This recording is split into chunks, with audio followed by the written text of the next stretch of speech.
To make nectarine vinegar, remove the pits from 4 medium-sized nectarines and slice up 1 pound, and add them to a sterilized 1-liter mason jar with 50 grams of cane sugar and enough water to completely submerge the nectarines. When we make nectarine vinegar, we ferment the sugar in the nectarines and add extra cane sugar to jumpstart the process, which produces alcohol and carbon dioxide, so leave a little room at the top for the gas to escape.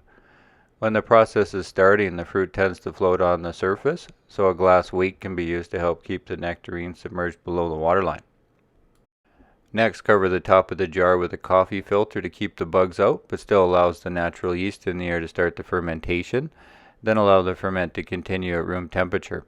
You need to stir the mixture every day to inhibit unwanted mold growth on the surface, and after a day or two you should see a noticeable effervescence as you stir, which will continue for at least a week.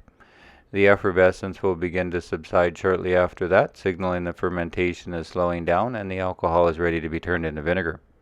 After 2 weeks, a white film will have collected on the surface, which means the alcohol is feeding acetiobacter, which turns the mixture into vinegar, and a good time to strain out the decomposing fruit fiber. Then continue to stir every day for a couple of weeks. The vinegar is nearly finished when its astringent flavor develops. Then use a litmus paper test or a pH meter to make sure the vinegar has a pH in the vinegar range of below 3, and continue to stir every day until the vinegar is shelf stable. This batch took a little over a month and gave a yield of a cup or 250 milliliters. Stored in an airtight container in a cool, dark place, nectarine vinegar will last a very long time because it is difficult for most harmful pathogens to grow in strong acidic conditions.